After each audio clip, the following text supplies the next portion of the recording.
যদিও এটা রাজনৈতিক মঞ্চ নয়, কিন্তু আমাকে যে বিষয়ে কথা বলতে দেওয়া হয়েছে, হয়তো কথা বলতে গেলে কোনো রাজনৈতিক দলের গায়ে লাগতে পারে, কিন্তু আমি আমার কৃষক ভাইদের জন্য কথা বলবো। নিজের গায়েও যদি লাগে সেটাও আমি দ্বিধাবোধ করব না। আশা করছি বিভিন্ন রাজনৈতিক মতদর্শ নিয়ে যারা আছেন, এটা আমাদের দেশের ডেমোক্রেসি, যে কোনো রাজনৈতিক মতদর্শ নিয়ে যে কোনো মানুষ চলতে পারে, কিন্তু অনুরোধ করব একটু ঠান্ডা মাথায় আমার কথাগুলো শুনবেন।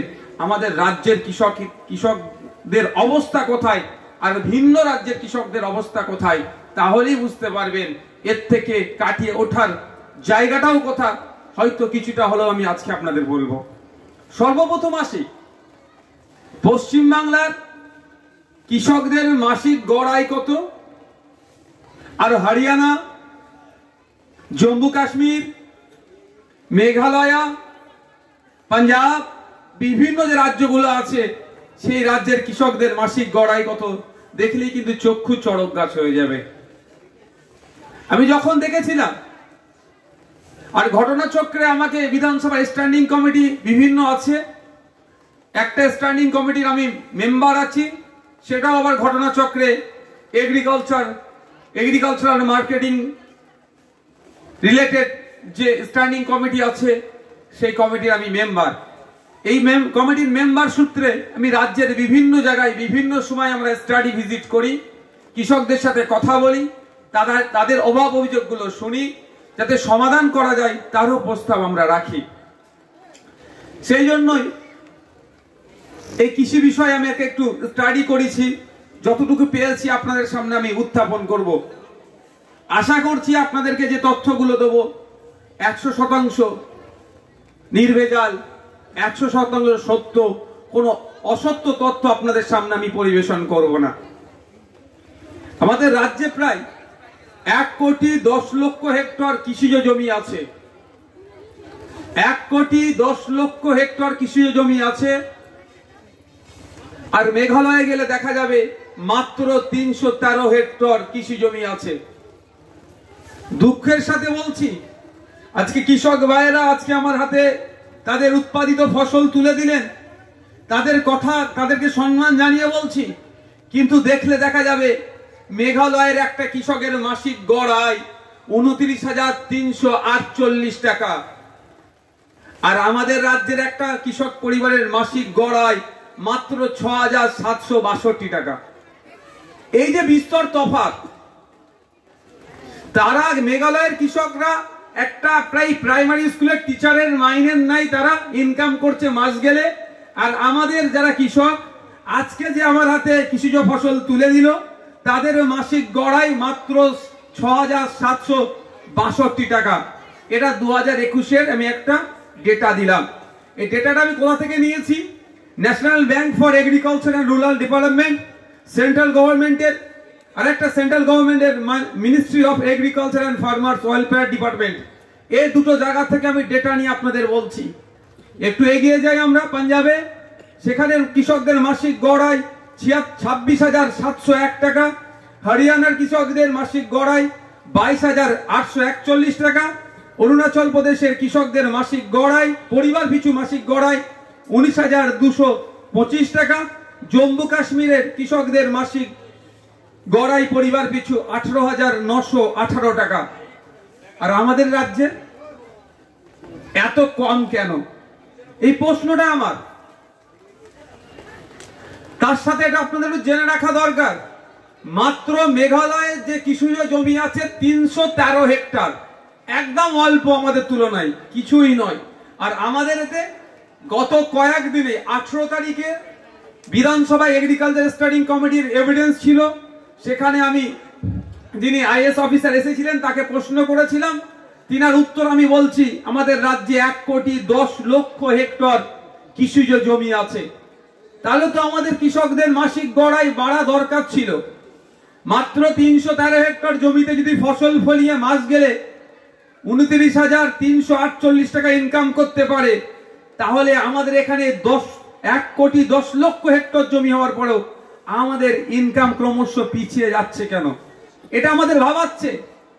এটার থেকে পরিত্রাণ পাওয়ার জন্য আমাদেরকে আপনারা যে কারণে ভোট দিয়ে অ্যাসেম্বলি হাউসের মধ্যে পাঠিয়েছেন, আপনাদের অভাব অভিযোগ, আপনাদের চাওয়া পাওয়া, আপনাদের জীবন জীবিকার মান উন্নয়ন, এক কথায় আর্থসামাজিক ভাবে আপনারা কিভাবে স্বাবলম্বী হয়ে উঠতে পারেন সেই বিষয়টা ওখানে প্রস্তাব রাখা। আমরা সে কাজটা করে যাচ্ছি।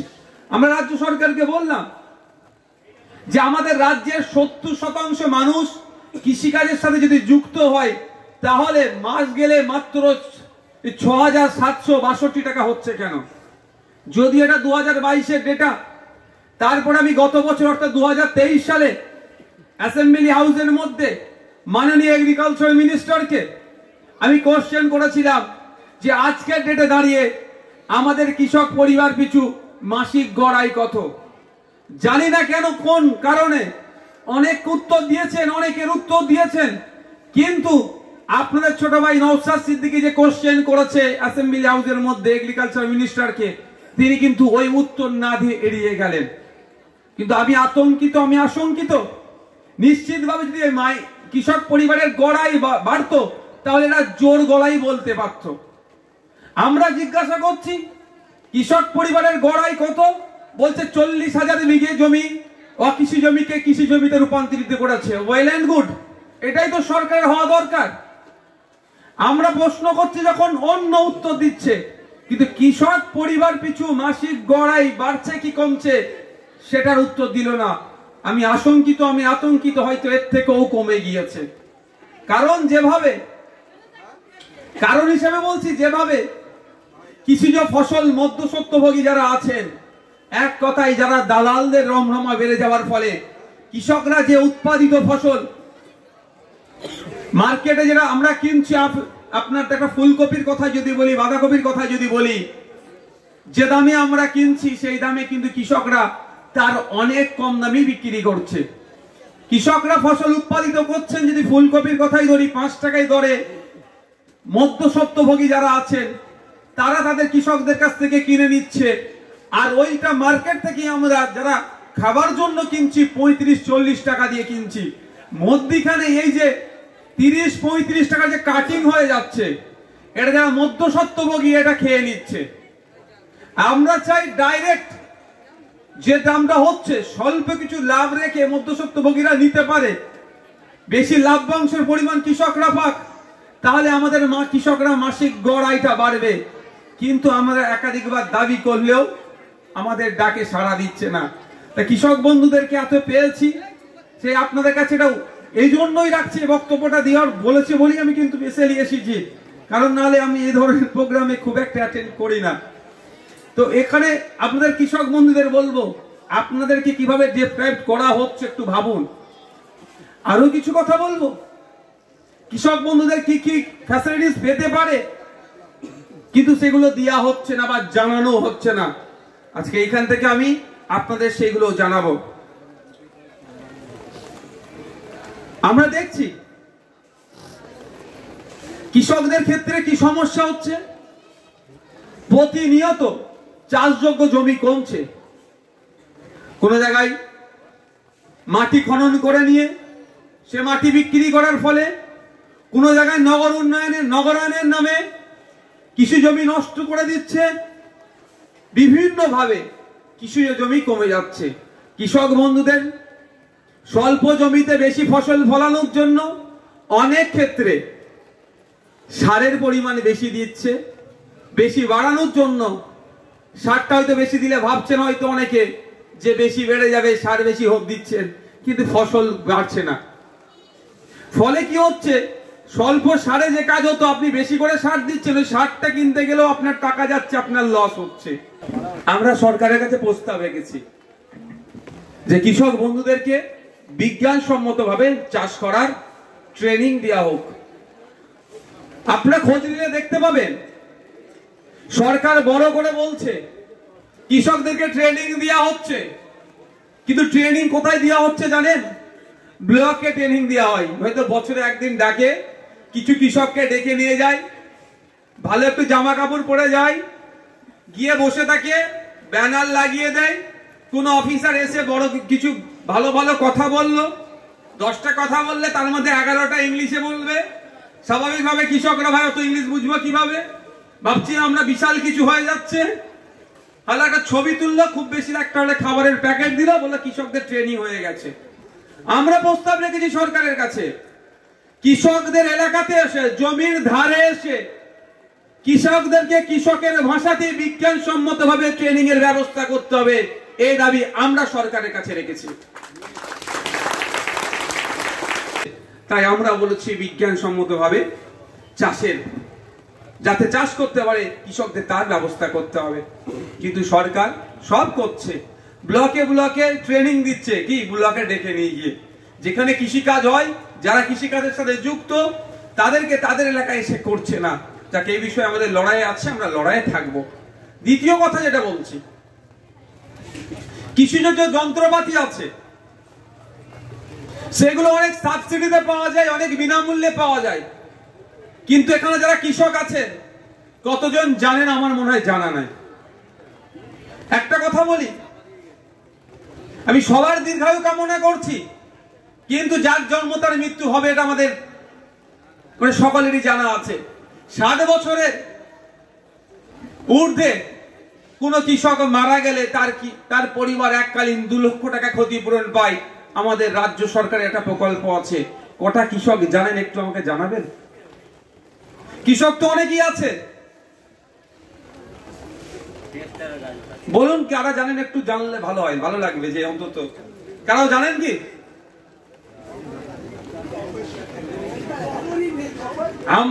কিন্তু আপনাদেরকে ট্রেনিং দিচ্ছে, আপনাদের ছবি তুলে বলছে সরকার খুব কাজ করছে ভালো। আমরা অবশ্যই আমি আমার কথা বলছি, আগে আমার অবস্থানটা ক্লিয়ার করে নিই। আমি চোখ কান বুঝে সরকারের বিরোধিতার পক্ষে নয়। আমি বিরোধী বিধায়ক হতে পারি, আমি চোখ কান বুঝে শুধুই বিরোধিতা করবো ওটা নয়। আমি মনে করি একজন দায়িত্বশীল বিরোধী বিধায়ক।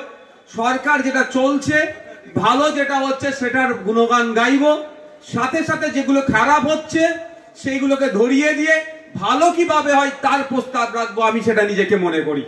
আর সে কাজটা আমি করে যাচ্ছি। এখানে বলুন যারা আছেন, আমাদের এলাকায় অনেক কৃষক আছে 60 বছরের নিচে মারা গিয়েছে, কতজন ক্ষতিপূরণটা পেয়েছে? 2 লক্ষ টাকা তার পরিবার পিছু ক্ষতিপূরণ পাবে কোন কৃষক মারা গেলে। বা কোন কৃষকের যদি 60 বছরের ঊর্ধ্বে বয়স হয়, এককালীন সে 1000 টাকা, মাসিক সে 1000 টাকা করে কৃষক বার্ধক্য ভাতা হিসাবে ফার্মার ওল্ড এজ পেনশন পাবে। এগুলো আমাদেরকে দেওয়া হয় না, আমাদেরকে জানানোই হয় না। কিন্তু যখন আমরা প্রশ্ন করি তার ডেটা অনেক দিয়ে দেয়। ফলে আমরা কি দেখেছি, অনেক সময়ে যার কৃষিকাজের সাথে কোনোভাবেই যার সম্পর্ক নাই, কোনোদিন সে মাঠের দ্বারা যায়নি, সে ক্ষমতা দেখিয়ে ক্ষমতার অপব্যবহারে ওগুলো তুলে খাচ্ছে। আর প্রকৃত কৃষক তার অধিকারকে সে পাচ্ছে না, অ্যাওয়ার না হওয়ার জন্য, না জানার ফলে তার অধিকারগুলো লুট হয়ে যাচ্ছে। এই অসময়ে বৃষ্টির ফলে আমি দেখছিলাম কদিন আগে হঠাৎ বৃষ্টি হলো, বেশ কয়েকটা জায়গার কৃষক সুসাইড করেছে। আমি কৃষক বন্ধুদের অনুরোধ করছি, আপনারা জানেন কৃষক যে ফসলের জন্য বীমা আছে, আপনাদের টাকা লাগবে না, রাজ্য সরকার ওর জন্য বীমা করায়। শুধু সময়ে সময়ে গিয়ে আপনারা সেগুলোকে ফর্ম ফিল আপ করে জমা দেবেন। এখানে যারা কৃষক আছেন আমি আপনাদেরকে আমি অনুরোধ করব, সময়ে অসময়ে অতিবৃষ্টির কারণে অনাবৃষ্টির কারণে যদি ফসল নষ্ট হয়ে যায়, টেনশন বা ঘাবড়াবার কোনো জায়গা নাই। অনেকে দেখছি সুসাইড করেন, পেপার পত্রিকাতে আসে। আমি তাদেরকে অনুরোধ করছি, আরে আপনাদের মেহনতের জন্য, আপনাদের মাথার ঘাম মাটিতে ফেলার জন্য পশ্চিম বাংলার অর্থনীতির চাকা ঠিকভাবে ঘুরছে। তো আপনার ফসল নষ্ট হলে সরকারের দায়িত্ব, ক্ষতিপূরণটা আপনাকে ব্যবস্থা করতে হবে, তারও পলিসি রাজ্য সরকারের আছে। শুধু আপনারা জানার অভাবে আপনাদের ক্ষতিপূরণ অন্যজন তুলে খাচ্ছে, আর আপনারা অনেক ক্ষেত্রে হাউতাশার মধ্যে গিয়ে সুসাইড করে নিচ্ছেন। অনুরোধ করব আপনারা এ ধরনের ওই পথ বেছে নেবেন না। আপনাদের পলিসি আছে, ফসল নষ্ট হলে তার ক্ষতিপূরণ পাবেন, সরকার থেকে সেটা ব্যবস্থা করে দেবে। কোথায় গেলে ব্যবস্থা করে দেবেন সে জায়গাটাও আজকে আপনাদের বোঝা নিয়ে যাব আমি। কিন্তু আমি আপনাদের কাছে অনুরোধ করছি, ভুল পথে যাবেন না, একটু সচেতন হন। আপনার অধিকার সম্পর্কে আপনি জানুন যে আপনার কি আছে। তো ফসল নষ্ট হলেও আপনারা আপনাদের পাবেন, এই দেখুন আমার হাতে একটা ডায়েরি আছে, গত কয়েকদিন আগে আমাকে দিয়েছে বিধানসভা থেকে, আমাদের এগ্রিকালচার স্ট্যান্ডিং কমিটিতে আমরা এভিডেন্স হয়েছিল, সেখানে বেশ কিছু বিষয়ে উল্লেখ করা আছে, ফসলের বিষয়ে অনেক কিছু। আমি কয়েকটা কথা বলবো। আমি ফসল নষ্টের কথা বলছিলাম, যেটা নামগুলো একটু মনে রাখবেন। বাংলা শস্য বীমা প্রকল্পের আওতাতে আপনার ফসলের শস্যের সেখানে আপনার ক্ষতিপূরণ পাওয়ার জায়গা আছে। সাথে সাথে এটা বলবো, এখানে যাতে নাই আর না নাই, অতিবৃষ্টি অনাবৃষ্টির যদি কারণে আপনার ফসল নষ্ট হয়, কাউকে কিছু বলার দরকার নাই, সিধে চলে যাবেন কোথায়? বিডিও অফিসে। বিডিও স্যারের নিচে একটা অফিসার থাকে, ADA, assistant director of agriculture. নামটা আবার মাথায় ঢুকিয়ে নেন, শর্ট নাম ADA, ADA, assistant director of agriculture. তার সাথে সবসময় যোগাযোগ রাখবেন। এখানে আছে কি বলতে পারবো না, এখানে আছে কিনা বলতে পারবো না আপনাদের ব্লকে অ্যাসিস্ট্যান্ট ডিরেক্টর অফ এগ্রিকালচার। কারণ আমি কোশ্চেন করেছিলাম যে রাজ্যে বর্তমান অ্যাসিস্ট্যান্ট ডিরেক্টর অফ এগ্রিকালচারের শূন্য পদের সংখ্যা কত। আমাকে কাছে যে উত্তর দিয়েছে, 122টা ব্লকে অ্যাসিস্ট্যান্ট ডিরেক্টর অফ এগ্রিকালচার এখনো নাই।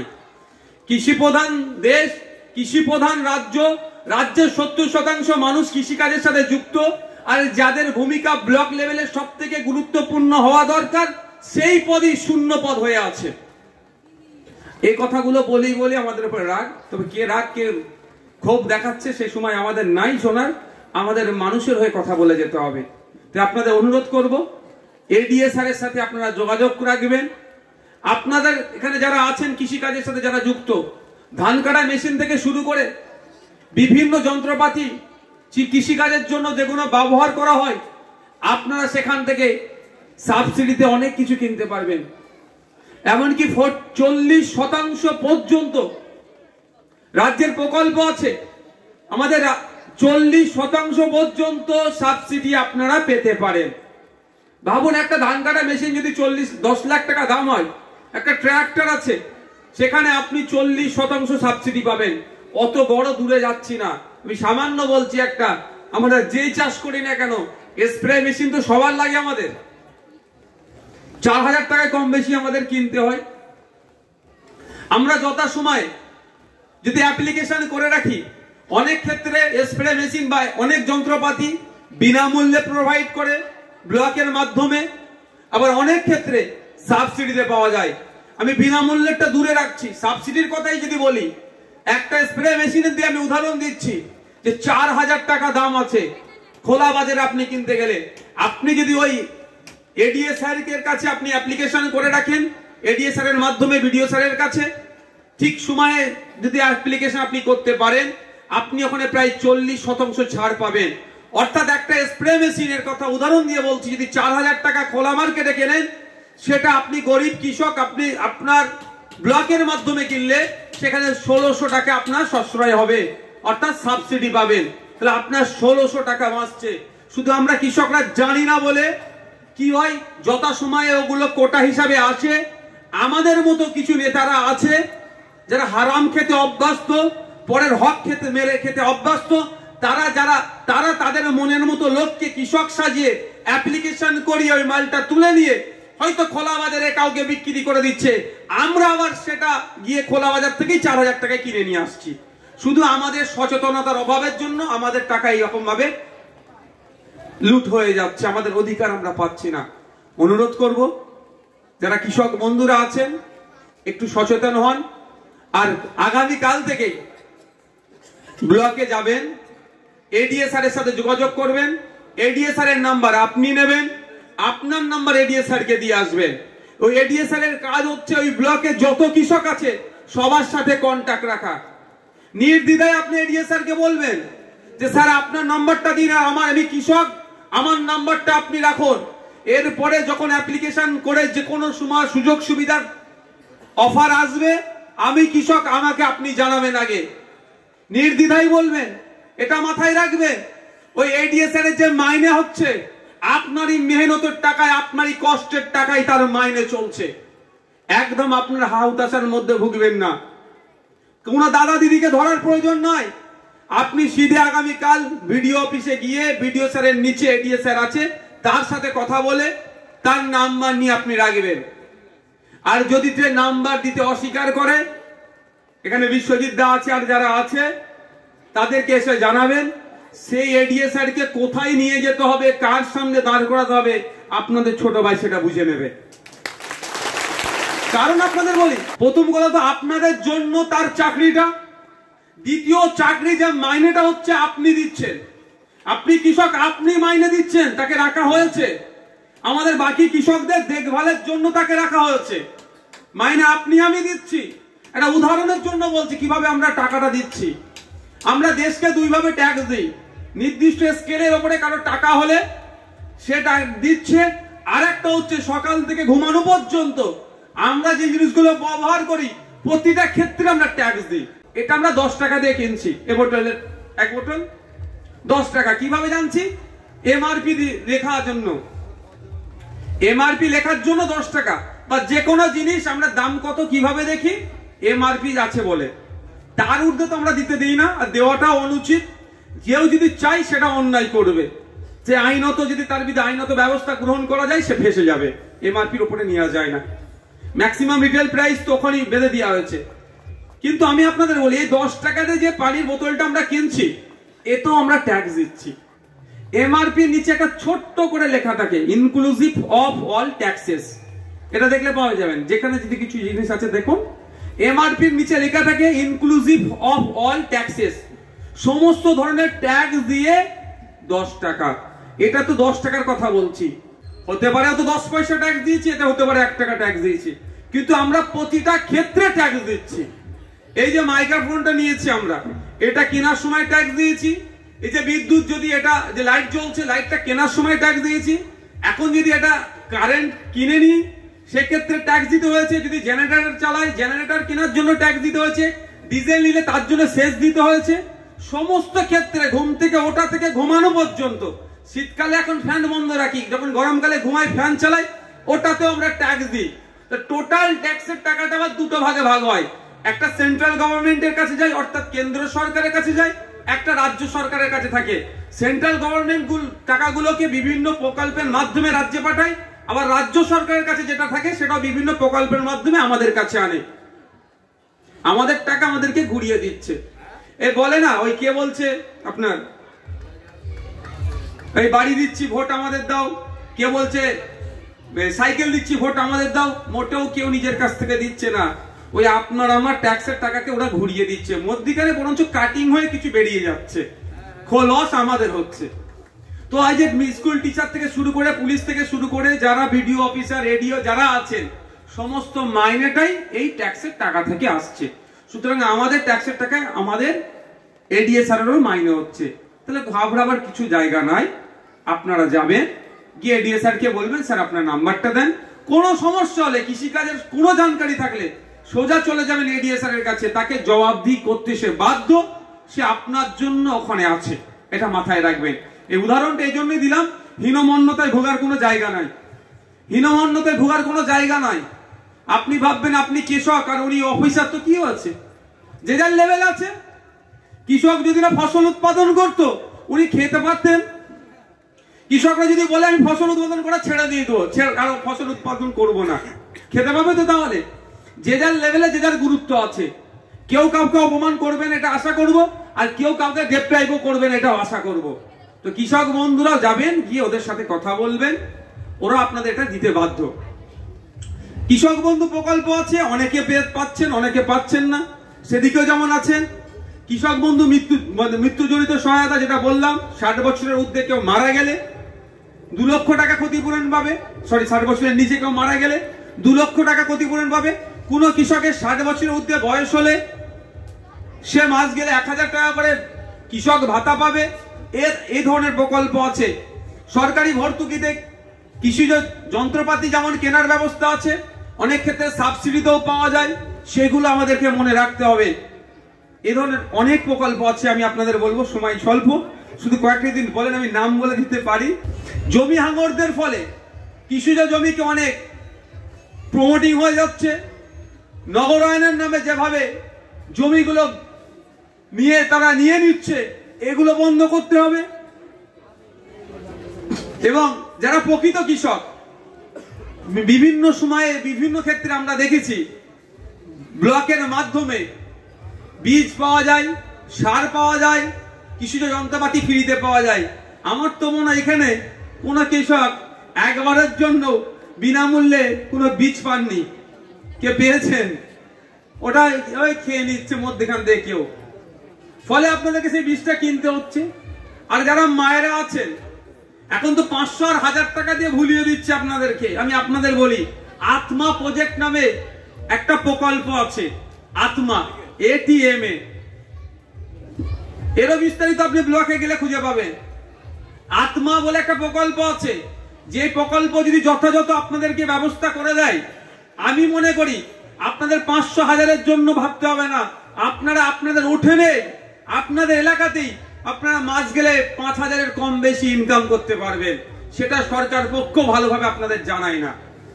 আমি উদাহরণের জন্য বলছি, সরকারের পক্ষ থেকে বীজ ফ্রিতে দেওয়া হয়। এই বীজটা কোথায় তৈরি হয়? আকাশ থেকে তো আসে না, বা মাটির নিচে থেকে তো উঠে যায় না, কোন জায়গায় তো তৈরি হয়। তৈরি কারা করে খোঁজ নিয়ে দেখুন, বিভিন্ন জায়গায় বিভিন্নভাবে তৈরি হচ্ছে। আর একটা তৈরি করে আমার মা বোনেদেররাও করে, সেটা আত্মা প্রজেক্টের মাধ্যমে বিজ্ঞানসম্মত ভাবে নিজের উঠোনে। আপনার জায়গা নাই তো কি হচ্ছে, আপনার বাড়ির সামনে যে 10 ফুট জায়গা ফাঁকা আছে, ওখানেই আপনি বীজ তৈরি করতে পারবেন। উদাহরণের জন্য বলছি, বিজ্ঞানসম্মত ভাবে ওখানে আপনি বীজ তৈরি করবেন, সরকার আপনাকে সমস্ত রকম সহযোগিতা করবে, ওটা বিক্রি করবেন, আপনার কম বেশি মাস গেলে 5000 টাকার আশপাশে ইনকাম হবে। সেটা করতে দেওয়া হচ্ছে না। আমার মা বোনকে 500-1000 টাকা দিয়েই ওই অবধি সীমাবদ্ধ রেখে দিচ্ছে। বিশ্ববিদ্যালয়ের কাছে অনুরোধ করবো, মেলা তো চলবে, এখানে জেরক্স করে কিছু কপি দিয়ে রাখবেন। অন্তত আমার কৃষক ভাইরা এটাকে পড়ে স্টাডি করে তার অধিকার সম্পর্কে কিছুটা জানতে পারবেন। এটা কিন্তু আমার নিজের তৈরি নয়, রাজ্য সরকার, পশ্চিমবাংলা সরকারের দেওয়া। সুতরাং এটা থেকে তো নির্ভেজাল হওয়া আশা করব। আমি দিলে হয়তো ভুল দিতে পারি, নিজে তৈরি করে দিলে সরকারকে বদনাম করার জন্য হয়তো কিছু খারাপ দিতে পারি, যদি আমি অসত্য তথ্য দিই না। এটা রাজ্য সরকারের আছে। আমি আপনাদের অনুরোধ করছি, সবটা বলা আমার পক্ষে সম্ভব হয়নি, সময় স্বল্প। একটা করে কপি বিশ্ববিদ্যালয় মেলা চলবে তো কয়েকদিন, মনে হয় 27 তারিখ পর্যন্ত চলবে। কৃষক বন্ধুদের বলবো, আসবেন, জেরক্স করে নেবেন। আপনার অধিকার আপনি জানুন। ওই কাগে কান নিয়ে চলে গেছে বলে কাগের দিকে তাকানোর প্রয়োজন নেই। আগে আপনার কানটা দেখুন আছে কিনা নাই। নওশাদ সিদ্দিকী এসে বড় বড় কথা বললে, মিষ্টি মিষ্টি কথা বললে, নওশাদ ভাইজান খুব ভালো ছেলে, বলারও প্রয়োজন নেই। কতটা বলেছি আর কতটা পাবেন এখানে সব অনেকটা লিপিবদ্ধ আছে, এখান থেকে আপনারা সহজে অ্যাক্সেস করে নেবেন। এটা দিয়ে যাচ্ছে আমি বিশ্বজিতের কাছে, বিশ্বজিৎ জেরক্স করে রাখবেন। কিন্তু আমাদের পলিসি বলছে, কোন মানুষ যদি সাপে কামড়ে মারা যায়, তার পরিবার এককালীন 2 লক্ষ টাকা ক্ষতিপূরণ পায়, আমাদেরকে দেওয়া হচ্ছে না, সেগুলো লুট হয়ে যাচ্ছে। তারপর আমি বলবো, সরকার আজকে উদাসীন। এই সমস্যাটা একমাত্র গ্রামীণ সমস্যা বলে, শহরের বাবুদের যদি এটা সমস্যার মধ্যে থাকতো, তাহলে আমার মনে হয় এটাকে সমাধান করত। কি দেখছি আমরা? তথ্য তুলে আপনারা দেখতে পারেন, হাতে গুগল আছে, অ্যান্ড্রয়েড সেট আছে, গুগলে গিয়ে সার্চ মারলে দেখতে পাবেন। পশ্চিমবাংলায় অনেক ধরনের সাপ আছে, মাত্র 6 ধরনের সাপ কামড়ায় পশ্চিমবাংলার মানুষ মারা যায়। 4 ধরনের খুব বেশি, আর 2 ধরনের সাপ কম কামড়ায়। এই সাপের বিষ আমাদের এই রাজ্যে তৈরি হচ্ছে না, অ্যান্টিভেনাম যাকে বলি আমরা, তামিলনাড়ুতে হচ্ছে। বিগত সরকারের আমলে হতো, এই সরকারের আমলে ওটাও বন্ধ করে দিয়েছে। এত ভালোবাসে কৃষকদেরকে, এত ভালোবাসে ডেলিভারদেরকে, এত গ্রামীণ মানুষকে ভালোবাসে, এই ওষুধটুকু কিন্তু এখানে তৈরি করার প্রয়োজনটুকু বোধ করলো না। কোথায় তৈরি হচ্ছে? তামিলনাড়ু থেকে নিয়ে আসছে। আপনারা বলবেন, মিলিয়ে নেবেন, দেখ আমি যেটা বলছি মিলিয়ে নেবেন। যারা আজ থেকে 8-10 বছর আগে সাপে কাটা রোগী যদি যথাসময়ে হসপিটালে পৌঁছাতো, তার সুস্থ হয়ে বাড়ি ফিরতো। আজকের দিনে একটু মিলিয়ে দেখে নিন, সাপে কাটা রোগী হসপিটালে যথাসময়ে পৌঁছানোর পরেও তাদেরকে 2 দিন, 3 দিন, 4 দিন, 5 দিন খুব বেশি হলে অ্যান্টিভেনাম দেওয়ার পরেও বেঁচে থাকার সংখ্যা অনেক কম, মৃতের সংখ্যা বেশি হয়ে যাচ্ছে। শহরের বাবুদের কোনো ক্ষতি হচ্ছে না, কলকাতার বাবুদের ক্ষতি হচ্ছে না। ক্ষতি হচ্ছে কোথায়? এই দত্তপুকুরের বাপপুরের এক গ্রামের এক গরিব মানুষ ক্ষতিগ্রস্ত হচ্ছে, আমডাঙ্গার প্রত্যন্ত গ্রামের এক গরিব মানুষ ক্ষতিগ্রস্ত হচ্ছে, ফুরফুরা শরীফের প্রত্যন্ত গ্রামের এক গরিব মানুষ ক্ষতি হচ্ছে, চা বাগানের এক প্রত্যন্ত এলাকার এক গরিব মানুষ ক্ষতিগ্রস্ত হচ্ছে, আমাদের রাজ্যে অ্যান্টিভেনাম এরা তৈরি করছে না, তামিলনাড়ু থেকে আনছে, ফলে ক্ষতিগ্রস্ত আমাদের হয়ে যাচ্ছে। আপনারা হয়তো ভাববেন মৃতের সংখ্যা কত, গুগলে গেলে পেয়ে যাবেন। আমি যদি ভুল বলি এখনই উত্তর দিতে পারবেন আমাকে যে আপনি ভুল বলছেন, গুগল সার্চ করলে পেয়ে যাবেন। সারা ভারতবর্ষে এক বছরে 50,000 মানুষ সাপে কেটে মারা যায়। 50,000 মানুষ সাপে কেটে মারা যায়, এটা সরকারি তথ্য। বেসরকারি তথ্যতে প্রায় 1.5 লক্ষ মানুষ মারা যায়। তাহলে পশ্চিমবাংলার সরকারি তথ্য এক বছরে 850 জন সাপে কেটে মারা যায়। তাহলে যদি বেসরকারি তথ্য নিই তাহলে কত হবে? 2000-এর অধিক। কারা মারা যাচ্ছে? কলকাতার কোনো বাবু নয়, যারা দাঁড়িয়ে আছেন নিচে, চটে বসে আছেন, চেয়ারে বসে আছেন, নিচে যারা আছেন, তাদের পরিবারের সন্তানরাই বেশি মারা যাচ্ছে। আর এই বিষয়ে সরকার উদাসীন। একথা আমি রাজনীতির কথা বলছি না, আমি আমার কৃষক বন্ধুর অধিকারের কথা বলছি।